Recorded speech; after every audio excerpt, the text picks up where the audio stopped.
programming. Now let's just assume that you are at the beginning of writing a new programming language. You are starting with designing a new programming language. You just have algorithm with you, and you have to find out a suitable language for that particular algorithm. So your first choice can be a structured programming. Now what is structured programming? C language, Pascal, C++, Java, these are structured languages which follow some syntax or grammar. So you are familiar with this word variable. So values of variable can change as the program runs. For example, if you want to uh, calculate the sum of three numbers, so you ask user to enter three numbers, then add the values of these three numbers, put it in the variable say sum, and display it. So the result will change as the values of x, y, z. Suppose these three numbers will change. So variables can change as a program runs. User can enter any value for those variables. So basic unit of imperative programming. What is imperative programming? You are familiar with imperative and declarative programming. Structured language is a part of imperative programming. It focuses on how program executes rather than what is the program.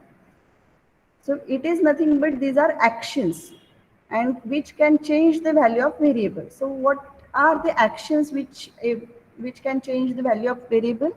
Obviously assignment statement. So when you assign some expression to a variable, so it will override the previous value of x. If x is equal to 10 and after that next line is x is equal to 2 plus 3. So value of x which was 10 initially now will be overwritten by 5. So these actions are assignments where you can assign new value. Then procedure call, you can pass parameters to a function and you can return values from a function which can change the value of a variable.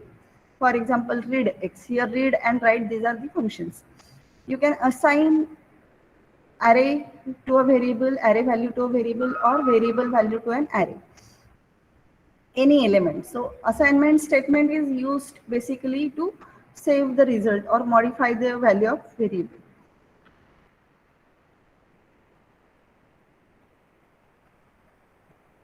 Static program and dynamic computation. So what is the meaning of static word?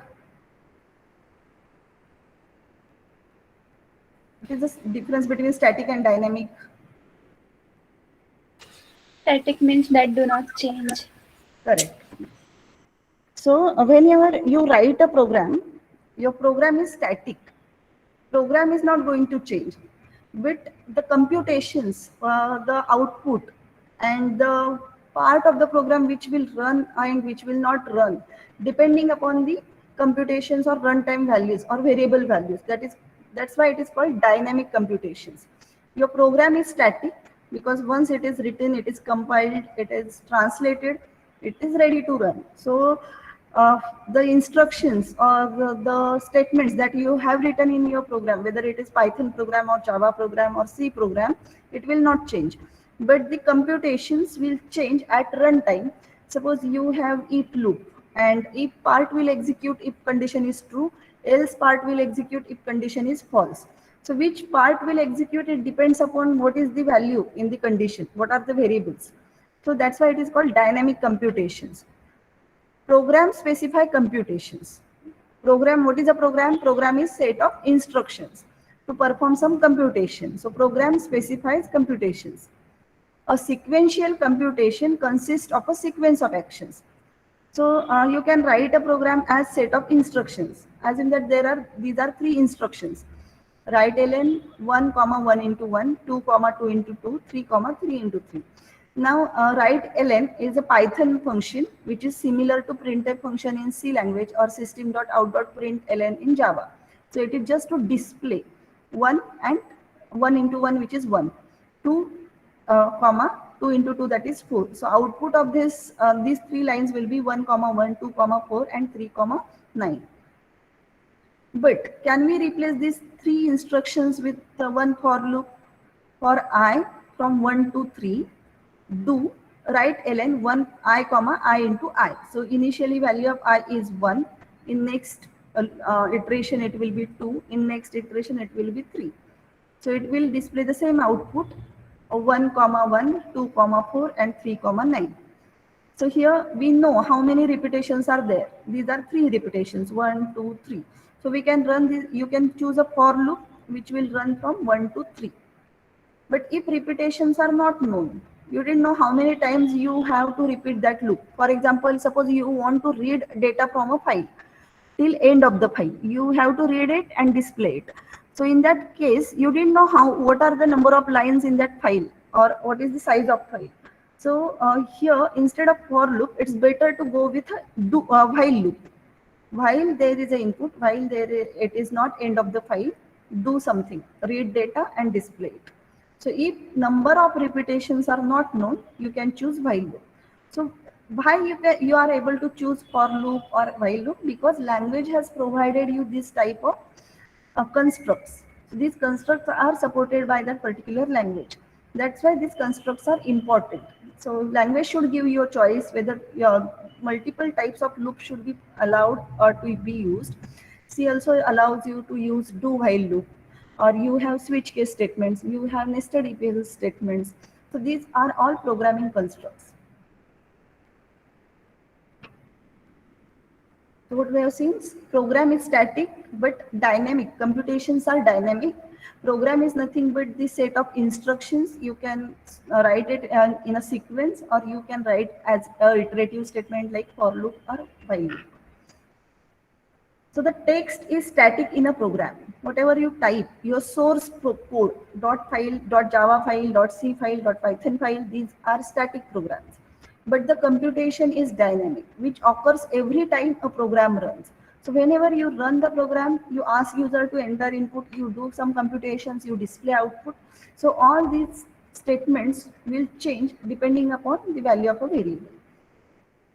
The gap between static program and dynamic program execution is motivated the need of structured programming. So a program is there and output is there, and the program should match with the output or dynamic execution, how program executes. So program should be so readable that a new user or new programmer should understand how it will work at the runtime. What should be its output at runtime? If the input is less than X or input is greater than X, how it should behave. So there is a gap between static program, the text that you type or the program that you type, and how it performs at runtime. So to fill this gap, or we have language designers have introduced structured programming. So the reader of a program can understand the actions that occur when program runs. So built with a structure and efficiency in mind. So what is a structured programming? It has structure and efficiency. Efficiency means program should be executed in less amount of time. It should not take too much time for translation than execution. So everything means space computations or time computation should be efficient. Structured programming, the structure of a program text should help us to understand what program does. So looking at the keyword, say if, it tells you if there is this condition is true, do this, else do that. So the constructs are such that it helps you to understand what is that program trying to do. Or for this condition, till this condition is true, you are going to enter into the loop and perform these iterations. And not only that, it should be easier to modify the code and also tune for the efficiency. It should lead to the efficient programming. So what is a structured programming? It should help us to understand what program does. It should able to modify the code easily, and it should also tune with the efficiency. So what about efficiency? A language must allow an underlying assignment-oriented machine to be used directly and efficiently. Why we are writing a code? Why we are writing imperative program? Or why we are writing high-level program? Because our machine is dump machine. It understands the language of zeros and ones. It has only assignment statements, assignment-oriented statements. So we want our language to help or to use that machine directly and efficiently with the help of translator. That's why the structured language is needed. Let's take one example. It is skip duplicates. We have to remove adjacent duplicates. Suppose ask user to enter a string of numbers 1, 1, 1, 2, 2, 2, 3, 1, 4, 4. So in this case, 1 has two duplicates, 2 has two duplicates, 3 didn't have any duplicate, 1 is as it is, 4 has two duplicates. So these are called runs. Three repetitions means one has three runs, two has three runs, three has one has one run, and four has two runs. Runs means number of duplications. So what should be the output? Output should be, instead of these three ones, we want only one. Duplicates, but we want to remove adjacent duplicates. Not suppose one is here, it should also present here, because these are not adjacent to each other. So out of these three, we want one. Out of these three, two, we want only one. Out of this three, as it didn't have any duplicate, as it is, one as it is, and four as it is. So how to write a code for this? In Python, you have did a zeroth assignment, remove duplicates, right? Using a list.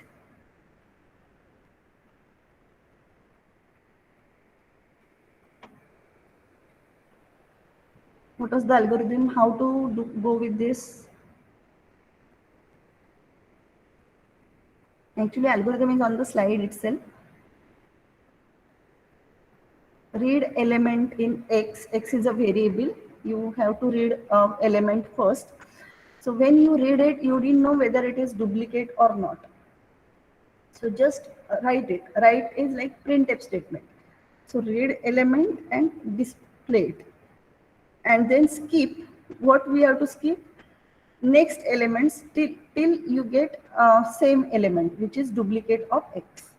So skip all those elements. If you found out a new element which is not similar to X, then read it and write it.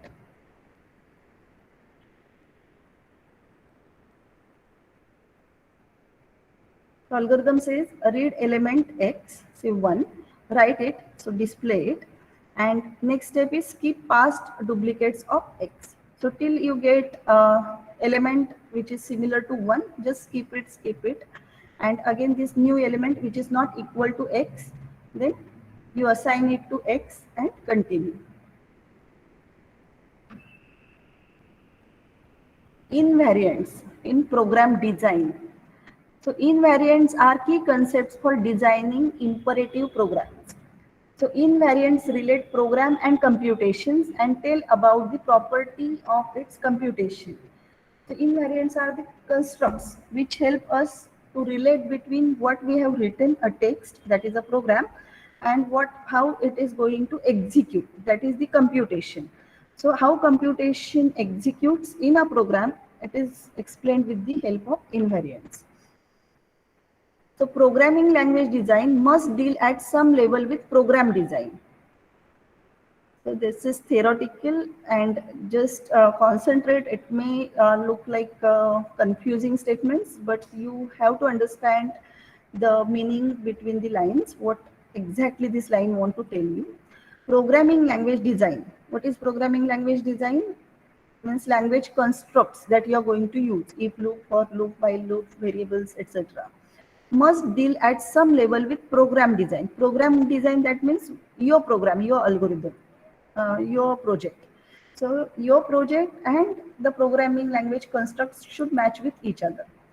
And what is the purpose? Is to make programming easier. It should allow a user to easily understand the programming language, and programmer should able to easily translate the algorithm into programming language.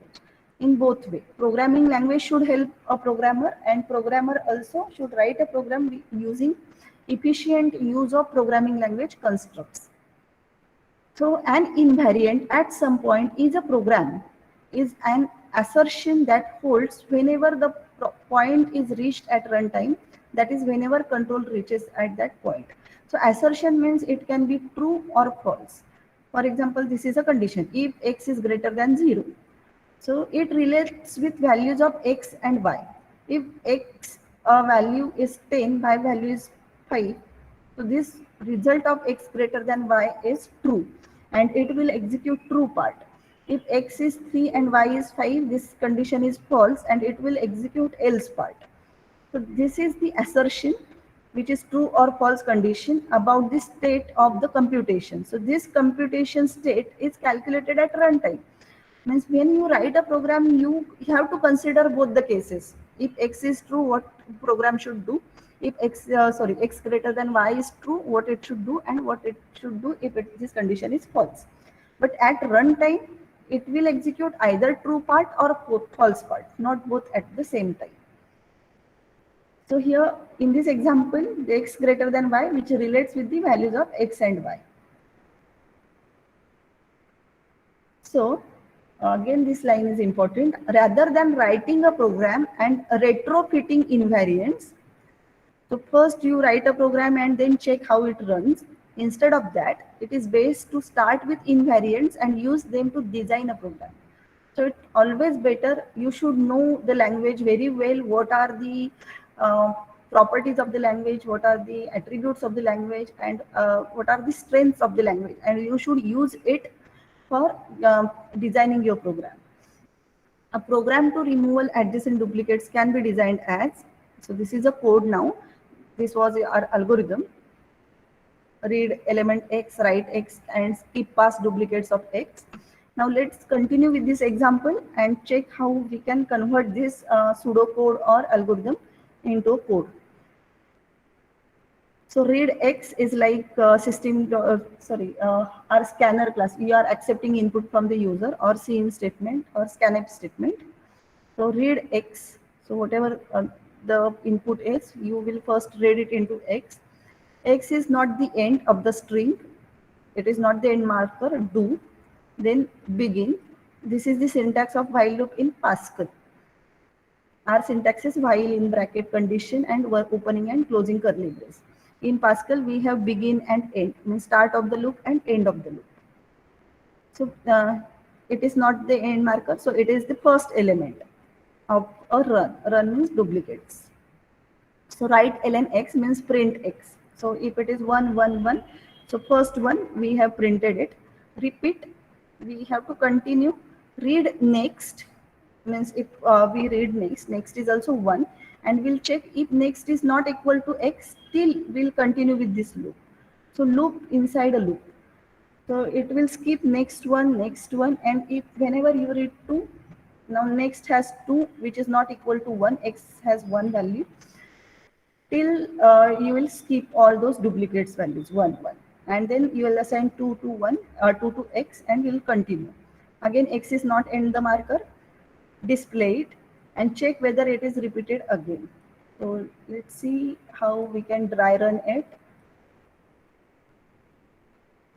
What happened to camera? Just wait a minute.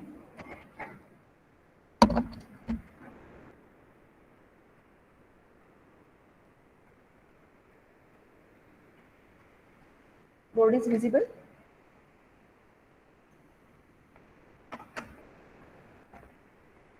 Board is visible? Yes, ma'am. Yes.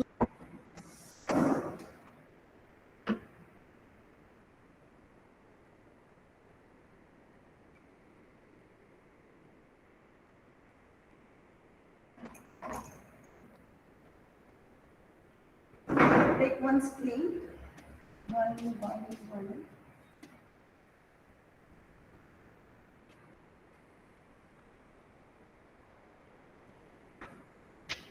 Value of x is 1. Value of x is 1 initially. What we do while x is not end of line, whatever. Then we'll print x, and we read it in next, read next statement, and then we'll check while x is not equal to next, set equal, means it will continue, read this and continue till x is not equal to next. This read statement should be actually while.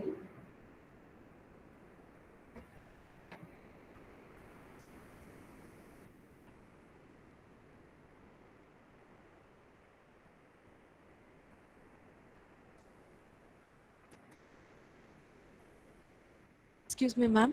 Yes, Ma'am, can you please write on the blank side of the board? this is visible.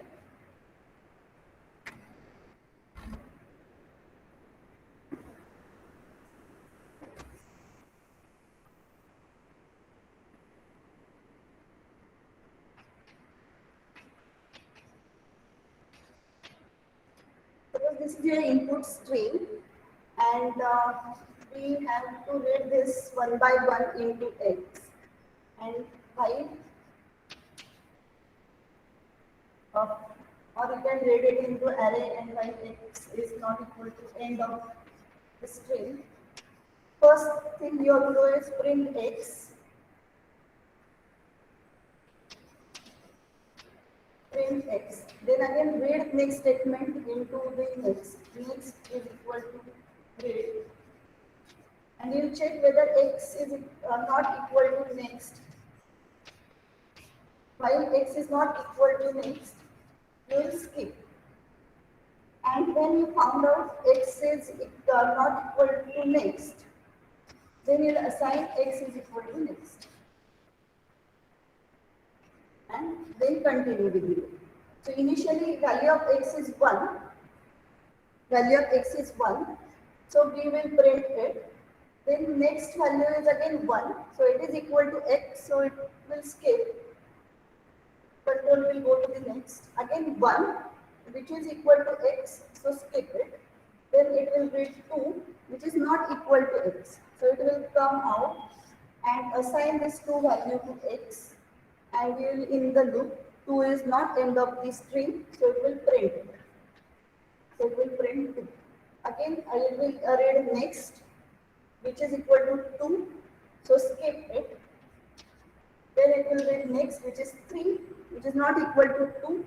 So assign x is equal to 3. Print it. Read next, which is 3. Skip it. 3, skip it. Next is say /0, which is end of the statement. So x is equal to /0, while x is /0, you come out of the code. And your output is 1, 2, 3, which is you have removed duplicates. So here we have used while loop 2 times. So because we have the language supported with good constructs, so we can use those while loops and solve our problem.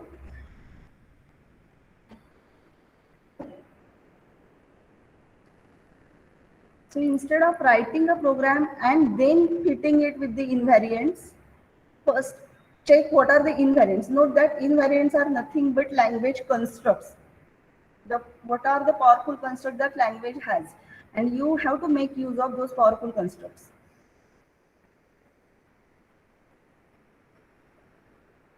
Syntax directed control flow. Now in previous session we have talked about syntax, context free grammar. Syntax means a grammar or structured programming, always related with the grammar and syntax, and how to convert that syntax into a code. Syntax directed control flow. There are 2 types of flows. One is data flow and one is control flow. Means how control gets transferred. Means which statement should be executed next. That is control flow.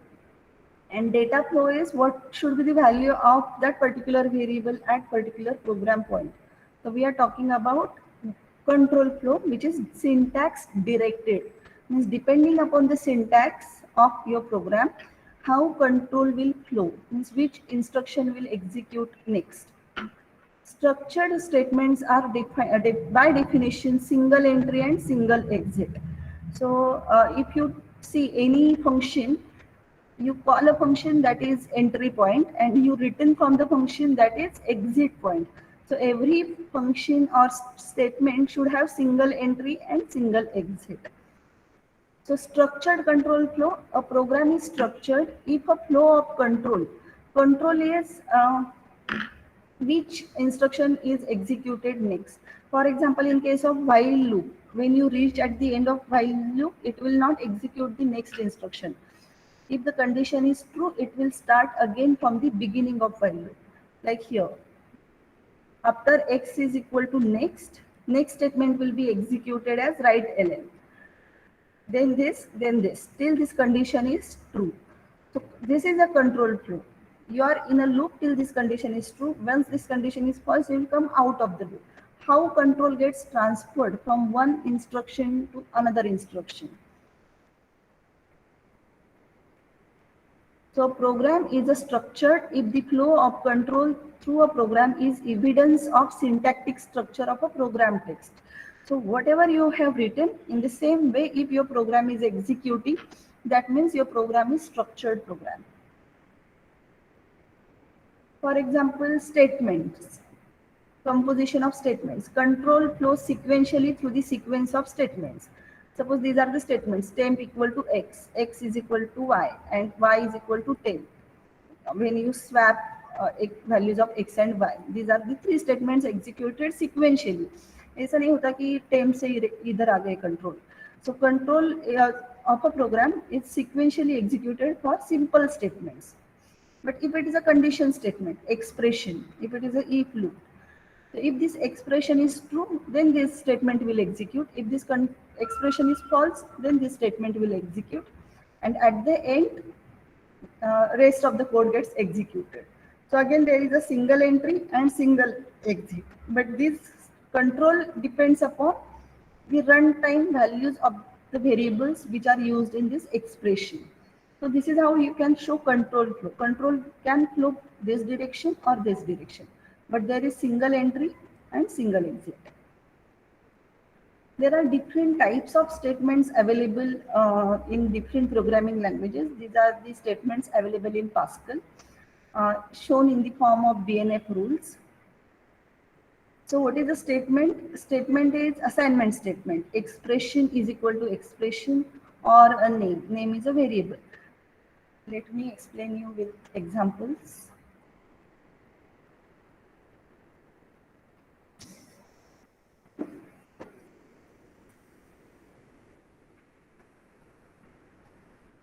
So first statement is assignment statement. X is equal to A, or X is equal to A, or X is equal to X plus Y star Z something. So this is also expression. Any expression. What is a statement? Statement can be an expression. This is assignment operator in Pascal, similar to equal to sign in C, C++, Java, is equal to expression. And this expression can be name, that is a variable, and expression list. Statement can be a begin and end statement. Like in C, C++, Java, we have curly braces, starting curly brace and ending curly brace. So in Pascal, it is a block of code is written in begin and end. So that can be also a statement. Then if loop, if expression, then statement. It is a statement. Statement can be of type simple statements, iterative statements, and conditional statements. So these are simple statements. Begin, end, this is a block of statement. If condition, then statement. If condition, that is expression, then statement, else statement. So you can have simple if and if else. You can have while loop, while condition, do this, normal while loop. And you can have another loop which is called repeat until. Repeat these statements until this condition gets this condition is true. So it is similar to do while loop in C, C++, Java. Do this while this condition is true. So in do while loop, till condition is true, you will repeat. In repeat until till that condition is false, you will repeat until that condition is false. Then for statement, again for statement is similar to C. First you have assignment statement, then condition, and then actual statements. And Pascal also has a switch case or case statement, case with expression and off. These cases end. So if case is 1, do this. If case is 2, do this, like this. So these are different types of statements in Java. Statement list is empty, means you can have list group of statements. So this is also a statement. Statement can be a single statement or group of statement, or statement can be statement list. This statement list can be null, that is empty. or a single statement and list of statements. Why we are writing statement list here again in the form of grammar? If you have more than one statements in one program. So this is for iteration purpose. Then case statement. Cases can be constant, that is one colon and then statement, again the colon and statement and cases. So we can have one case or multiple cases. So these are different statements available in Pascal with their rules.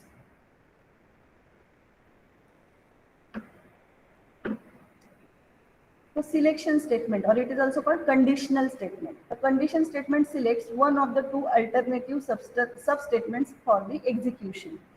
So if expression then statement, there are two variations of if statement. If condition is true, perform this. That is only if part. Or if condition, then statement, else statement. Means we have two types of statements, true part as well as false part.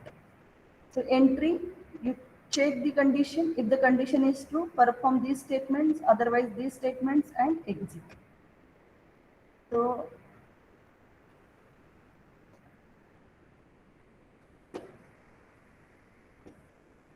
we want compilers to understand what this type of statement is trying to do.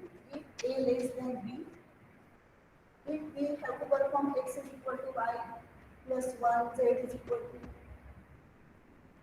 y plus 2, else x is equal to y and z is equal to x, something like this.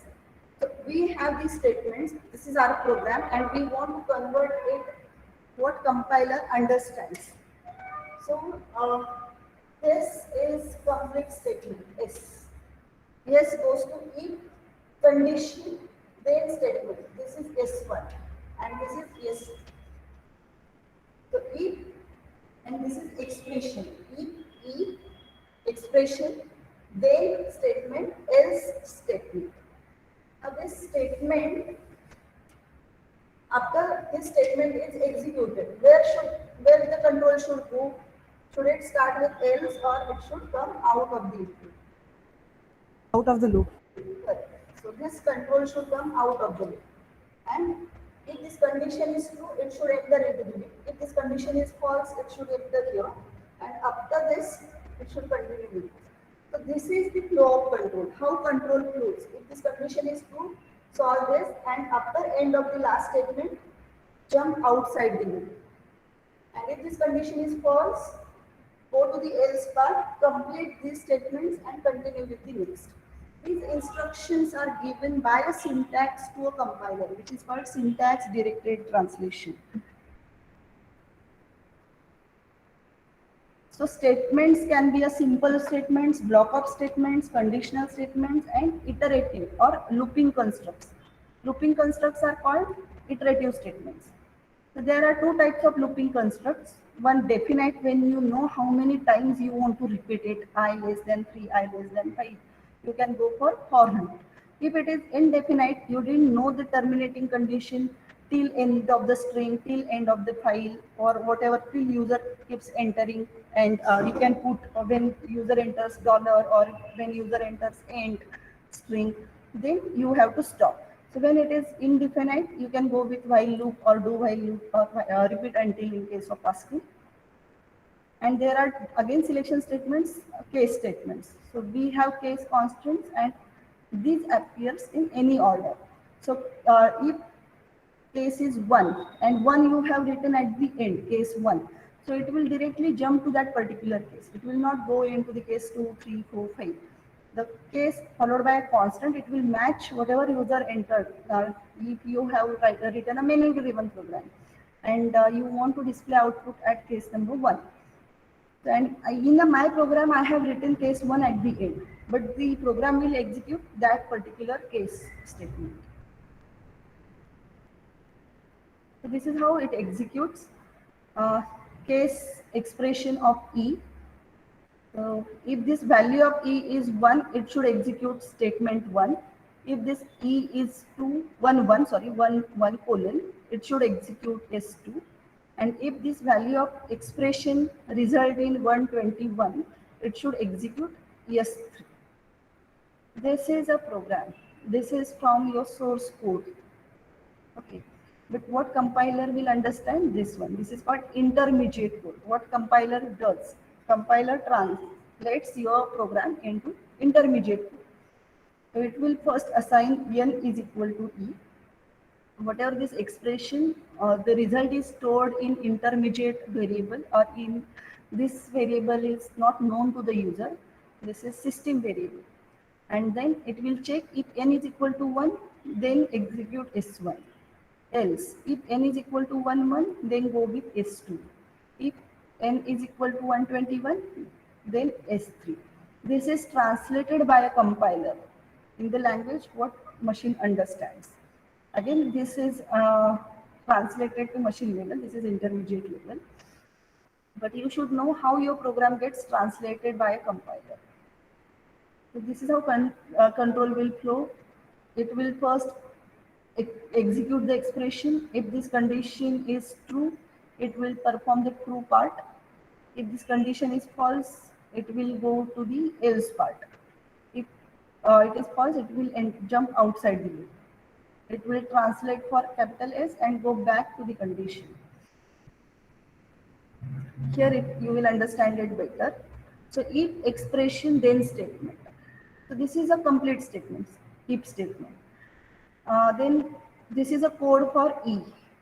First you will execute E and statement. If this condition is true, E dot true, this S1 gets executed. This is the label for E dot true. You have to jump for E dot true. If this condition is false, you have to come out of this if part, E dot false. So condition set statement said the true and false exit. The actual jumping code is generated by just ignore this part. This is for the compiler. Compiler will check, create these labels E dot true, E dot false, and S dot next, and generate this intermediate code. You will get this intermediate code. This is intermediate code generated with this translation, and this is the what compiler has. You have provided your source program. Compiler has these rules. Compiler converts your source program into intermediate. So if expression then S1 else S2 means if this condition is true, you will enter into the true part. You will perform S1 dot code, that is this one, and after this S1 dot code, you have to go to S dot next, means outside this if part. And if this condition is false, you will complete S2 code and you will continue with S dot next. But this line is important. Control will transfer from, it will skip E dot false part and continue with the S dot next. Is it clear? How if statements executed by a compiler? So first thing is execute expression, that is E. Find out the value whether it is true or false. If it is true, S1, whatever the true part will get executed, and after that it will continue at the end. End statement will execute.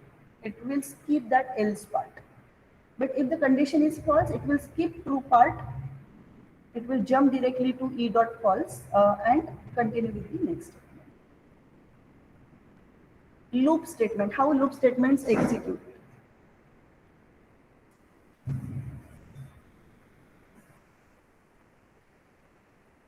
Very interesting.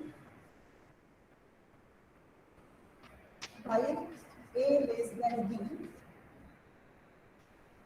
x is equal to x plus 1, z is equal to say y plus 1.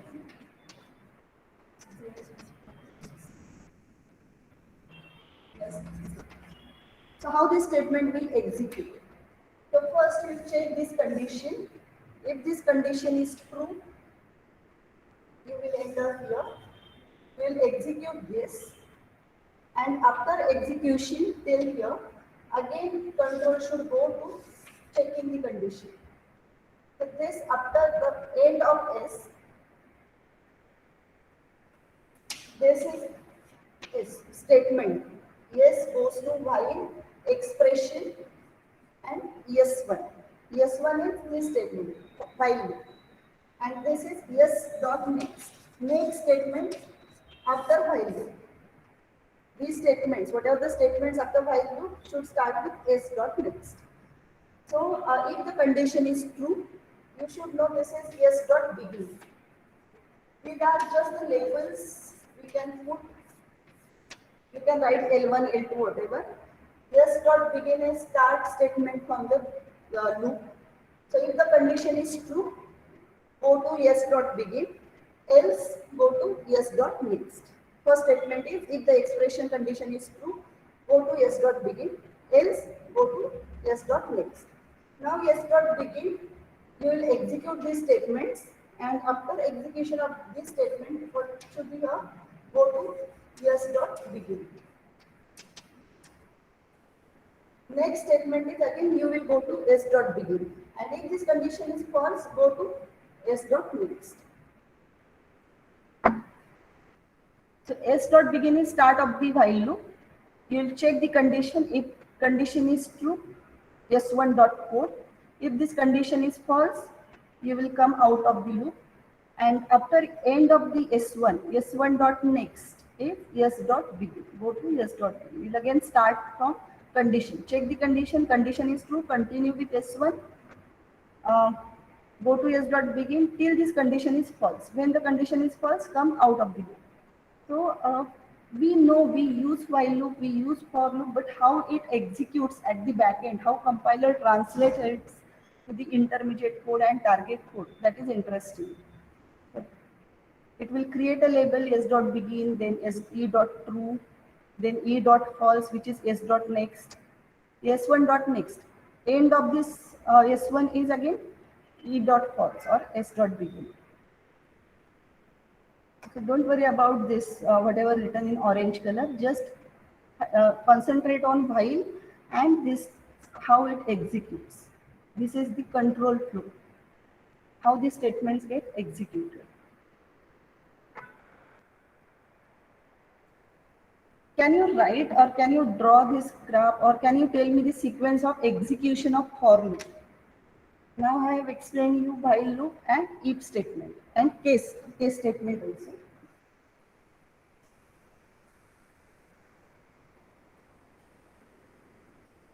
Can you explain me how to translate for loop?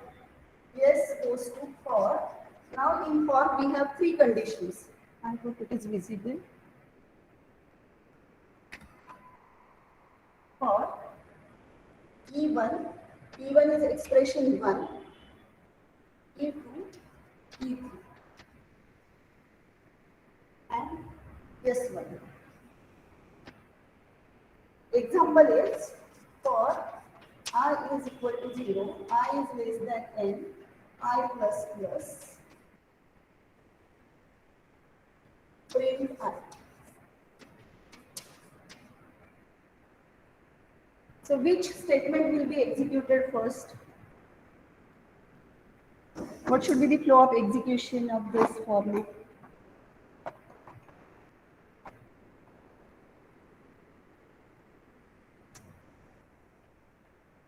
Should I start with E1, E2 or E3? Which is E1 here? This is capital S, right? This is capital S. S goes to for E1, E2, E3, S1. Whatever is in this curly braces is S1. For loop. Contents of for loop. Initialization statement is E1. Condition statement is E2. And increment condition is E3. Right? So first statement should be executed is E1. I don't know whether it is visible or not. So first statement. It's visible, ma'am. It's visible. First statement will be executed is E1. E1 is just initialization, so no go to for this.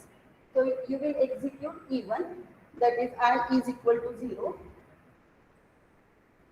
Then you will check for E2. You check for I less than n. If this is your s dot begin. This is your s dot begin. E2 I less than n. If this condition is true, then you will execute S1. If this condition is false, you will go s dot next. You come outside this loop. So here there is a go to statement. If E2 is true, continue with S1. If it is false, go to S dot next. And after S1, if S1 completes, then it executes E3, means increment statement. After print I, you will increment I plus plus E3 and then go to S dot begin. Go to S dot begin. Go to yes dot begin. So again it will check the condition. Now I value is 1. 1 is less than n. If true, execute this, increment this, go to yes dot begin. If this condition is false, come out of the for loop and yes dot next. This is called control flow. Syntax directed control flow. You know the syntax? This is your grammar. S goes to for E1, E2, E3. What compiler match? Compiler will see whether this for loop is matching exactly with the grammar. Yes, it has E1, E2, E3 and capital S. So it is syntactically correct. But how to execute this? How the control should flow? First statement you have to execute is E1, then E2. Check the condition. If the condition is true, enter into the loop. At the end of the loop, increment condition, that is E3, and then again start with the loop. And if this condition is false, come out of the loop. Is it clear? Yes, ma'am. Yes, ma'am. Okay, we'll stop here. In the next lecture, we'll continue with other invariant features. Password is statement. All small case, it is statement.